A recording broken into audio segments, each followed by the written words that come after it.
I just watched the first episode of the fourth season of Ted Lasso, and I had an emotional breakdown at the end. Why? It wasn't really the TV show. It's what's going on in my life. I just wrote and published this new essay on Substack that was supposed to be about my experience being on a GLP-1 and then coming off of it.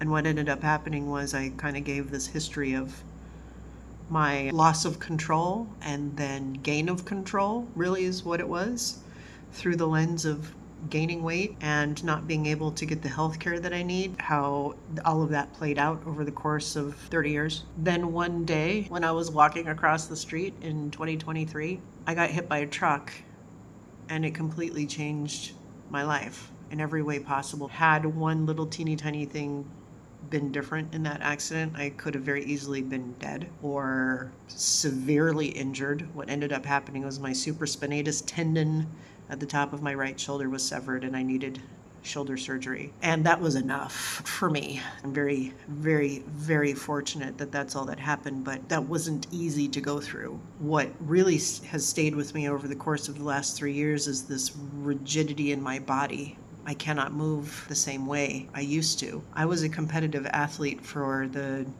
2 or 3 years before I got hit. I had lost 100 pounds. I was living my best life. It wasn't perfect. I was involved with a horrific narcissist who tried his best to ruin things for me, but it didn't work because my inner world was so strong. And I loved where I was at. I was making money. I was living on my own in a really nice apartment in South Lake Union in Seattle. I was traveling. I was doing all the things I wanted to do. When I boil this down, I felt like for those 2 or 3 years before the accident, I had stability. And I enjoyed that stability, and I flourished in that stability. And since that truck, even though I got a settlement finally 2.5 years after it happened, I have not had stability. And money helps, but money also runs out if you don't have a way to replenish it, which I haven't had a way to replenish it. I've been trying to build things since I got here in Cambodia. I was trying to build things before, but I just didn't know what it was. And now I'm closer than I've ever been to knowing what I'm doing, and I'm trying to make it happen. And in the meantime, I'm trying to find some sort of an income or job to help me reach those goals. I've started a podcast, something that I thought about for 10 years. I'm actively interviewing women for that podcast. I'm actively working on it. And I think I'm also just kind of exhausted at trying to figure out a way how to sustain a life for myself. The bare minimum that I need to survive here, because my rent is only $150 a month, I need $600 in order to pay all of my bills and to live. I've been trying to share what I'm doing publicly in the building of this because I don't come from a people that do things. Like it's a small miracle that I'm doing what I'm doing.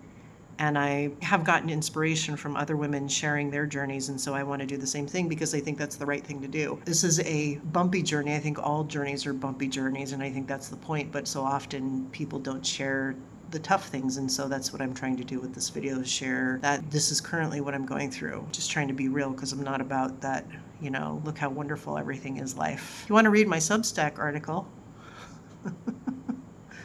I have a link tree. You could find it. All right.